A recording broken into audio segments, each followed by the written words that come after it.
Yo, tapping in real quick for this UFC fight night, Edson Barboza versus Lerone Murphy. And with that being said, let's go ahead and dive into it.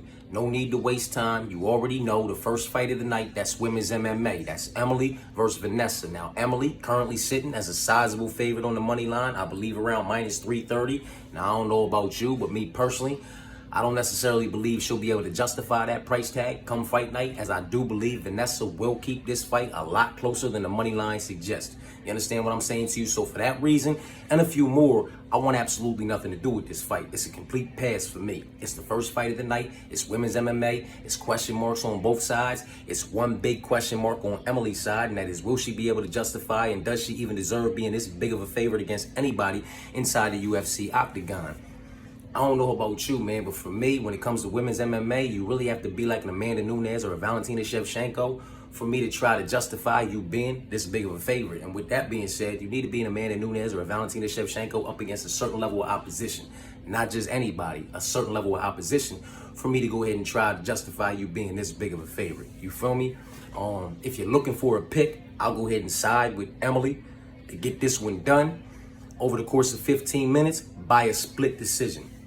I know it's a lot of folk out there that feel like she gonna smoke Vanessa, just dust her off 30-27 across the boards if it makes it there, across the board if it make it to the cards.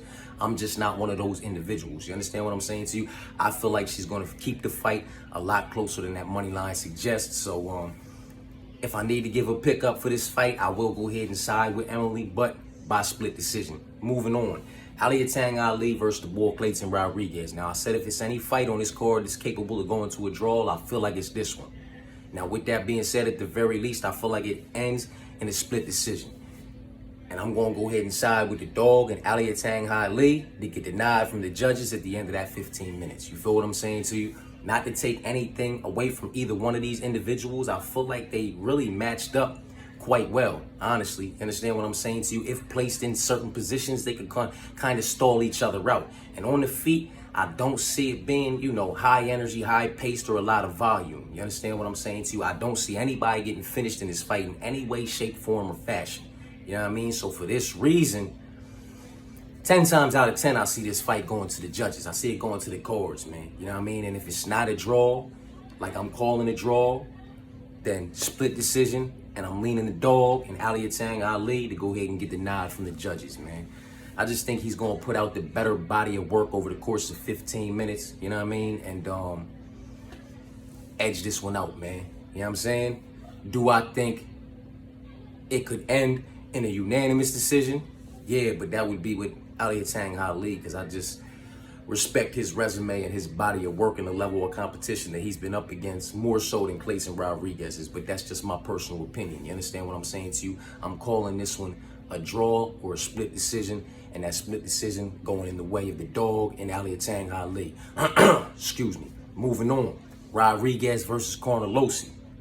Now, Rodriguez currently sitting as the favorite on the money line, minus 180 or something like that, around there, minus 174, minus 180. I can't remember what I saw her at, but she's the favorite. I don't necessarily believe in that. I'm not sitting here saying that Carnelossi should be the favorite. I'm saying it should be more like a minus 110 pick'em situation, in my personal opinion. You know what I mean? Is there a night where Rodriguez is able to stay away from fucking Carnelossi, play the distance game, outpoint her, outvolume her over the course of 15 minutes and get the nod via split decision? You understand what I'm saying to you?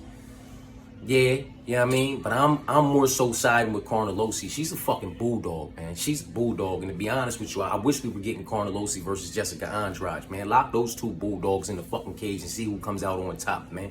They match up physically so fucking well. And the way they approach the fight game as well, you know what I mean? But back onto this fight, because I hopped off topic. That's a fight I really want to see. Win, lose, or draw for Carnelossi. That's the fight the UFC needs to book for, because Jessica Andrade is in the strawweight division right now. They're both in the strawweight division. They're both fucking bulldogs, physically imposing females. And I mean, they're a fucking problem if they get their hands on you, you know what I mean? So back to this fight though, Carnelossi versus Rodriguez, man. I'm siding with Carnelossi, man, to go ahead and crash through and close that distance and put some work on Rodriguez, possibly finish her inside the distance, man. She, you look at her body of work, her resume, her level of competition, her wins, her losses. I respect that body of work that resume, that level of competition, those wins and those losses, more so than the body of work and the level of competition and the resume over here on Rodriguez's side. You know what I'm saying? With her best wins being like fucking Sam Hughes and Kay Hansen type shit or whatever it is, you know what I mean? And then losing to Jillian Robertson, you know what I mean? Like, Carnelossi, in my personal opinion, can end this one the same way she ended the fight. What was that, with Ketlin Souza? You know, a body kick, you know what I mean? It was Ketlin Souza, I believe. She ended that shit with a body kick. Like, I mean, she's just powerful, man. She could crash the motherfucking, crash in and close that motherfucking distance and snatch this young girl up and dump her on her neck the way Andrade did to Nama Yunus. You understand what I'm saying to you? And just put her to sleep. Or just rain down with some motherfucking fury. You know what I mean? Because her ground and pound can be vicious, man. She can fucking pop. She's powerful. She is physically imposing and she can crack. You understand what I'm saying to you? I'm not taking anything away from Rodriguez. You know what I mean? I don't see it in my personal opinion. It should be a -110 pick 'em. If anything, and there was a slight favorite, it should be Carnelossi in my personal opinion. But that can be said about another fight on this card, and we'll talk about it. So I'm rocking with Carnelossi and another dog. This is, I believe, the only dog in these 4 female fights that I am rocking with. But I'm rocking with Carnelossi to get this one done, man. You know what I mean? So for them first 3 fights, we got one favorite, one heavy favorite. I don't think she's going to justify that price tag, but one heavy favorite and 2 slight dogs. You know what I mean? We rocking with Emily Ducati to go ahead and get it done by split decision. We rocking with Alia Tang Lee to go ahead and get it done by split decision. And we rocking with Carnelossi to go ahead and get it done by unanimous decision or possibly inside the distance, man. Now, a boost versus Worley. I'm rocking with a boost, man. I'm rocking with a boost. And it's not to take anything away from Worley or his body of work, his resume, or his level of competition. You understand what I'm saying to you? He has been in the UFC with a higher level of competition for a lot longer than a boost has. You know what I mean? I just think a boost has it. Something just tells me a boost has this one, man. He's going to use that reach advantage to his advantage. You know what I mean? And he can really put this fight wherever he wants this fight to be, in my personal opinion. You know what I mean? Is there a night where Worley Alves outworks this young man over the course of 15 minutes? I guess so. I just don't personally see it happening. You know what I mean? Me, personally, I don't see it happening, man. I think a boost outworks this man and gets the better of this man over the course of 15 minutes and gets the nod 2 rounds to 1. I'm not calling a boost to get this one done inside the distance. You understand what I'm saying to you? I'm not saying he's going to clip him and knock him out or submit this man in some way, shape, form, or fashion. I'm saying he's going to win this one 2 rounds to 1, unanimous decision. And I'm confident in that, you know what I mean? So the pick is a boost versus Worley. Now you got Vidal versus Gatto. Gatto, another heavy favorite at almost -500 on the money line, man. To me, that's ridiculous, man. And I fuck with Gatto. I'm a fan of Gatto. She's a solid fighter. You understand what I'm saying too? She's well-rounded and she has pop in her shot. She can be very fucking dangerous at times. You understand what I'm saying to you? Against, you know, the right opposition, she can be very dangerous and she can end the fight inside the distance. You know what I'm saying? I see her getting this one done. Unanimous decision, 2 rounds to 1. There could be a 30-27 in there somewhere, but I think Vidal, she'll, you know what I mean? She'll keep it competitive enough that she might get nod for one of those rounds somewhere in the mix of this 15. Because I see it going to the cards, man. I see Gatto getting it done by unanimous decision. Now, there is a night where Gatto gets it done inside the distance. Because like I said, she can be fucking dangerous. And she got a little pop on her shots. You feel what I'm saying to you? But, yeah, man. That price tag, I'm just not comfortable with that price tag. For the reasons I stated on the first fight of the night, man. So the pick gonna be Gatto, and it's gonna be Gatto by unanimous decision. Like I said, she could get it done inside the distance. That just depends on, you know, how suspect Vidal really is. You know what I mean? Moving on, Sai versus Tuco.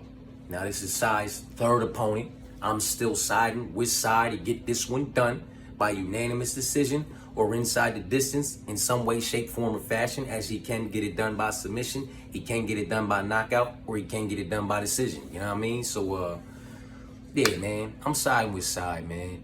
I know it's his 3rd opponent switch. You know what I mean? He lost the Bellotto fight if that's how you say his name, and the Tricali fight, you feel me? And now he got this Tuco fight, and I'm just still going side with side. I do not know a lot about this Tuco guy, just like I don't know a lot about Sai, as I didn't know about a lot about the previous individual that Sai was going to fight in Tricali. You understand? Antonio, or whatever the fuck his name was. You understand what I'm saying to you? I only had what I had to go off of as far as these individuals are concerned, man. And what I've seen, what I've taken in, you know what I mean? The conclusion I've come to is that Sai's still good to go in this fight too. You know what I mean? In my personal opinion. And with that being said, I have no idea what the money line is on this fight, as he was sitting at a minus 265 in the Tricali fight. I have no clue what he is right now in this Tuco Tacos fight. You know, boy's name is Tuco and then Tokkos. Like, I don't want to disrespect him and call him Tuco Tacos and all this old other shit, man. But we just gonna rock with Tucos and say the Sai's gonna get it done. He gonna get the better of Tucos over the course of 15 minutes for a unanimous decision, 2 rounds to 1, maybe 3 rounds to none, or he's gonna get it done inside the distance in some way, shape, form, or fashion. We still rocking with Sai. Moving on, man. Nolan versus Martinez. Nolan currently sitting at what? Almost a minus 500 on the money line as a favorite. I don't necessarily know why. You know what I mean? That's just me. That's my personal opinion. Maybe somebody can chime in the comments and let me know. I have an open mind and I want to know why. I don't understand it. You know what I'm saying? Like, you have Nolan and then you have Martinez. Neither one of these young men really faced great opposition. Not spectacular, but great opposition. You understand what I'm saying to you? They both came in off the Dana White Contender Series, and they both kind of took a step up. Nolan taking a step up in Mata, and Martinez taking a step up in Levitt. And they both got knocked the fuck out and starched in the first round. You understand what I'm saying to you? So what about all this justifies a minus 490 money line for Nolan, almost minus 500 at the time that I, take this? You feel me? I don't get it, man. Like, are we respecting the starching by Mata more so than the starching by Levitt, and that's justifying it? I mean, I know Nolan has the height, has the slight reach, and has the youth advantage. I understand this. But does this justify an almost minus 500 money line? I don't understand that. You know what I mean?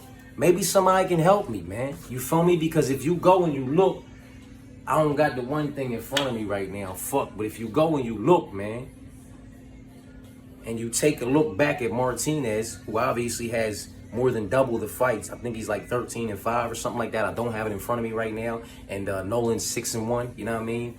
So he has more than double the fights of this. Yeah, I mean, he has, at 13, he has more than double the wins this young man has. So he has the experience on his side. He has more experience in MMA. You understand what I'm saying to you? Obviously, because he's older. You feel what I'm saying to you? He's been in the game a little bit longer. But like I said, old boy does have the youth advantage, the slight reach advantage, and the height advantage. But does that justify a minus 500? You go back and you look at the level of opposition that they've been up against. You understand what I'm saying to you? The combined records of the opposition that they've been up against. And there's no big discrepancies. You understand what I'm saying to you? Like, there is nothing that really separates these young men in any way, shape, form, or fashion spectacularly. Even like even a little bit, in my personal opinion. So I just don't get this minus almost 500 for Nolan, man. I don't get it, man. And I am not offering a pick or a lean in this fight at all, as I want absolutely nothing to do with it. You understand what I'm saying to you? I want no fucking parts of this fight at all. You're talking about two young men who, both of them, have faced the same level of opposition in their careers. You understand what I'm saying to you? When both of them took a little step up, they both got starched in the first round. One of them just possesses a height advantage, a slight reach advantage, and a youth advantage. Does that justify being a minus 500? You know what I mean? Because if you're going to try to tell me Nolan's more dangerous than Martinez, man, I'm going to tell you, make me a fucking believer, because Martinez has more finishes if you add up his knockouts and submissions than this young man even has fights, you feel me? And they've both been knocked the fuck out, you know what I mean? As of lately, you feel me? So somebody help me with this one, man, but I'm leaving it the fuck alone. My bad. Angela versus Luana. Now I'm rocking with Angela, man. That's the homie, that's the folks. I won't go against the grain. You understand what I'm saying to you? With us being in the doghouse and Luana being a dog, had this been a few years ago, I would have maybe tried to make a case for Luana to get this one done by unanimous decision. You understand what I'm saying to you? But a few years ago, Angela was kind of sitting in neutral in first and second, man. She has since turned the corner, third, fourth, up in the fifth, and is just operating on all cylinders. In my personal opinion, the Angela Hill that we're getting now is the best version of Angela Hill that we have ever gotten and may ever get. Like what we see on Saturday could very well be one of her best performances, like it has been as of lately, in my personal opinion, man. A win over Angela Hill is something for Luana to be proud of if she's able to secure that on Saturday, but I don't see it happening, man. I see Angela getting this one done, 2 rounds to 1, possibly 3 rounds to none. Like, I would not be surprised if there was a 30-27 in there somewhere or all the way across the board, man, as I do believe this version of Angela Hill is the best version of Angela Hill we've ever seen. Moving on, man. Yanez versus Salvador. Adrian Yanez versus Vinicius Salvador. You feel what I'm saying to you? This is another one, man. Yanez is sitting at almost a -400 on the money line, and I just don't necessarily understand what justifies it. Chime in the comments and let me know. I'm open-minded, man. I don't understand it. Both of these young men pretty much faced the same level of opposition until they didn't. Until Yanez took a step up against Rob Font and got knocked the fuck out. You know what I mean? He got beat the fuck up, man. Then they gave him Jonathan Martinez, and he got his legs chopped off. And in my personal opinion, instead of giving this individual another motherfucker up there in the, you know, upper echelons of the division and possibly just striking out, they brought him back down here to the level where he belongs, to the tier where he belongs, with individuals like Vinicius Salvador. You understand what I'm saying to you? Will he possibly secure the victory over Vinicius Salvador? Yes, sir. Yes, sir. And the money line suggested that's exactly what the fuck he's supposed to do, right? You feel me? But with that being said, will he justify this money line? I do not think so. I am not under the belief that he will be able to do so. You understand what I'm saying to you? I think Vinicius Salvador is going to keep this fight a lot closer than individuals are giving him credit for, man. Both of these young men face the same level of opposition throughout their careers. You understand what I'm saying to you? Point blank, period. Neither one of them, body of work, resumes, wins, losses, level of competition, any of that outdoes the other man's in any way, shape, form, or fashion, period. You understand what I'm saying to you? Until Yanez took the step up, and that did not work out for him. So they brought him back down here to try to give him what some people think might be a layup. And trust me when I tell you, I do not think that this one is a layup, man. Yes, CJ Vergara was able to outwork Vinicius Salvador over the course of 15 minutes on the feet. You feel what I'm saying to you? CJ Vergara throws a lot more shit, in my personal opinion, than Adrian Yanez. Adrian Yanez is more box heavy. He's more with his hands, trying to work that body, got a nice fucking guard. He's by far the cleaner and crisper and better boxer in this matchup. But this isn't a boxing match. This is a mixed martial arts match. And, you know, elbows, knees, kicks, you know what I'm saying? Spinning Shabbat the kick. All types of shit be happening in these fucking fights. And I'm just saying, Vinicius Salvador is no chump in the striking department. You know what I mean? We talk about, oh, he lost to CJ Vergara. CJ Vergara was able to outwork him over the course of 15 minutes. Leg kicks, inside leg kicks, outside leg kicks, calf kicks, takedown. You understand what I'm saying to you? He was able to no takedowns. I take that back. There was no takedowns in that fight from either side. I do apologize. But you know what I'm saying? Inside kicks, outside kicks, fucking calf kicks, body kicks. He was hitting him with the motherfucking, with the boxing. You know what I mean? He was all over the place. He cuts different angles. CJ Vergara is a different fighter than Adrian Yanez. You understand what I'm saying to you? Adrian Yanez is boxer heavy, and he approaches the fight as a boxer. You understand what I'm saying to you? His whole stance, the whole way he moves forward. You feel what I'm saying to you? And I'm not saying that leaves him vulnerable against Vinicius Salvador. I'm just saying it's going to be a lot more competitive than people were giving this young man credit for. You understand what I'm saying to you? I feel like they're giving this young man way too much credit. You know what I mean? This tier right here, this level right here with Vinicius Salvador, in my personal opinion, is where he belongs. You see what happened to him when he stepped up. It didn't work out. Then they gave him another one, and it really didn't work out. And instead of giving him another one and letting him strike out, they brought him down here. But trust me when I tell you, this is not a layup, man. And you want to talk about the other loss in the UFC, the Victor Altamirano or whatever his name is, then go look at what happened in that fight. Victor Altamirano shot for 22 takedowns and took him down 3 times. So this man stuffed 19 takedowns while getting taken down and having to get up on 3 different occasions, and still kept his volume numbers, his strikes, in the around 90 landed. You understand what I'm saying to you? And that's significant strikes. You understand what I'm saying to you? So I only say that to say that Adrian Yanez is not going to be in there shooting 22 takedowns over the course of 15 minutes. So without the exception of Adrian Yanez clipping this man and knocking him out with some, body head shots in the first fucking round, man, this shit can get dicey and spicy in that second and third. Trust me when I tell you, that minus 390 is a dangerous money line with Adrian Yanez, man. What justifies that? Because if you tell me, oh, well, he fought Rob Font, he thought, yeah, well, he lost to them boys. And prior to that, his best wins were over Randy Costa, who notoriously fucking crumbles. He notoriously blows his load in the first few minutes. And if anybody is still standing there when he's done, you can crumble that man like that. It's happened too many times. That's why he's not a part of the promotion anymore. You understand what I'm saying too? And then Tony Kelly, like, come on, man. Yeah. Weathered the storm from Randy Costa and then put him down. That doesn't really impress me. And then you won the striking battle with Tony Kelly. That does not really impress me, with all due respect. I'm sorry, man. Now, had you won that battle with Rob Font, that would have done something, you know what I mean? In my personal opinion, and for your resume. Like, fuck my personal opinion, but for your resume. But that didn't happen. That man starched you. So then they gave you Martinez, and that man took your fucking legs out. You understand what I'm saying to you? So what are we really talking about with this young man that justifies this fucking money line, bro? Both of them faced the same level of opposition prior to that fight. You know what I mean? He stepped up twice and lost. Both of them. Horribly. So now he's back where he belongs, in my personal opinion.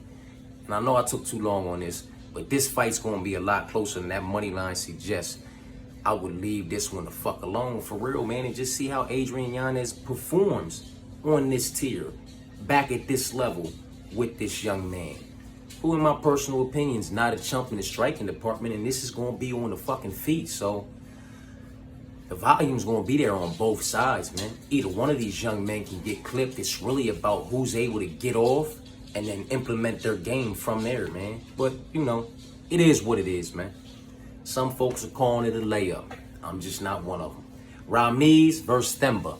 Now, I'm siding with Themba to go ahead and get this one done over the course of 15 minutes with the better body of work.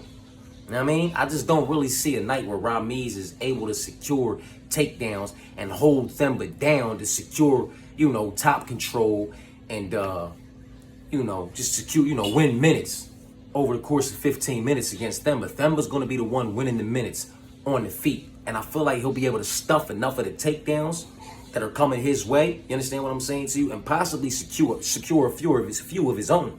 You know what I mean? I don't really see nobody getting finished in this fight unless Themba gets this man down and hits him with a nasty elbow that opens up, that detaches that fucking ear that Max detached from him, because that's the same kind of situation with the Diaz brothers and anybody who has heavy scar tissue. Now, this man, he's totally suspect right there for the rest of his fucking career. If somebody rains down on that with the proper fucking elbow, it will detach again and that fight will be stopped. So he is always, in my personal opinion, at jeopardy of something like that happening. But I see Themba getting it done over the course of 15 minutes with the better body of work, more volume on the feet. You feel what I'm saying to you? And, yeah, man, just cruising to a unanimous decision if he doesn't finish him inside the distance, like I said, by re-detaching that motherfucking left ear, I believe it was. Now, Williams versus Harris. This is another dog for me. He was a dog anyway, plus 105. when I take this. You understand what I'm saying to you? Not exactly sure where he's sitting at right now. I don't necessarily believe he belongs being the underdog against Chaos Williams, who was an individual I've tried to fade every opportunity that I had, you know what I mean? And I've taken some L's along the way. I'm not gonna fucking lie, you know what I'm saying? But that's the way the ball bounces and the cookie crumbles. I am fading him again this week, you know what I mean? I do feel like Harris will get this one done. 2 rounds to 1, you know what I mean? Could there be a 30-27 in there somewhere? Yeah, if he's able to get some takedowns off in the first round too, because I feel like he's definitely gonna be able to get them off in the second round and the third round and put Chaos in some compromisable positions. Chaos does have decent jiu-jitsu defense, so I can see him surviving and it going the full 15 minutes. But with that being said, like I said, it's Harris by unanimous decision, 2 rounds to 1, and I wouldn't be surprised if there was a 30-27 in there somewhere from one of the judges if he's able to get the takedowns going in the first round as well, because I feel like, you know, if he gets him down in the motherfucker first, he's just going to continue to get him down in the second and in the third. And if Chaos is able to survive all the chaos that this man's going to try to cause when he puts him in compromisable positions, then Harris will win by unanimous decision. Now, Edson Barboza versus Lerone Murphy for the main event. I am rocking with Edson Barboza. We have to be honest with each other here, man. Edson Barboza is by far the better mixed martial artist. You understand what I'm saying to you? By far the more well-rounded individual, by far possesses more tools and more ways to get this one done on Saturday. You understand what I'm saying to you? By far been up against a better level of competition. You know what I'm saying? For as long as Lerone Murphy's been fighting, this man's been over here up against the highest level of competition and in a weight class above. You know what I mean?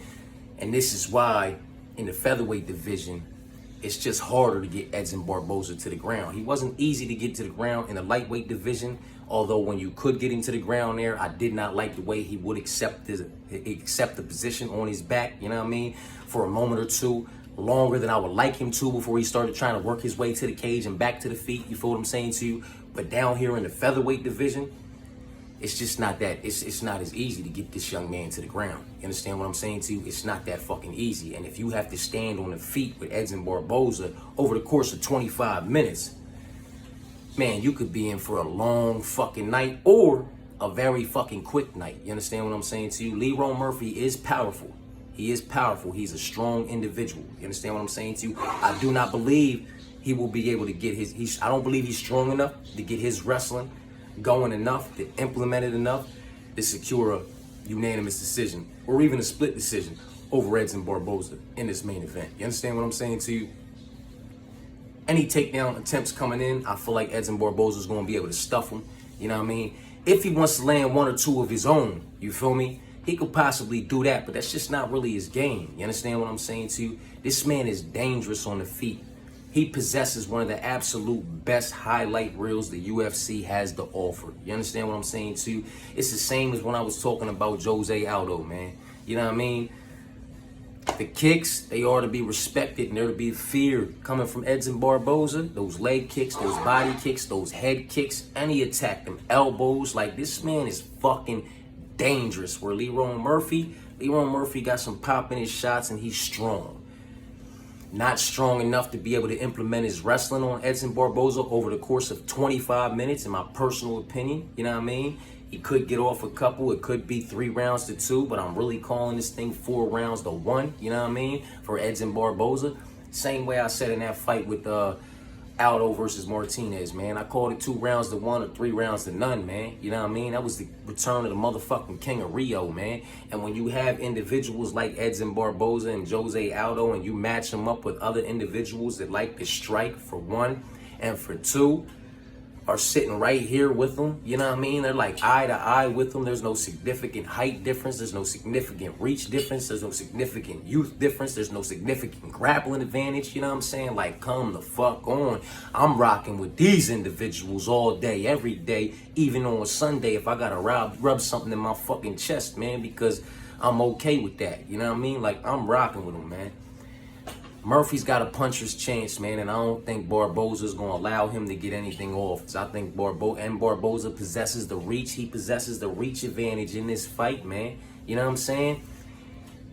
he gonna keep this fight where he wants to keep this fight, and I think he beats Lerone Murphy the fuck up, man. You know what I mean? I think he beats him up. Lerone Murphy's resume is not that impressive, man. You know what I mean? It's not that impressive, man, if we're being completely honest with each other, man.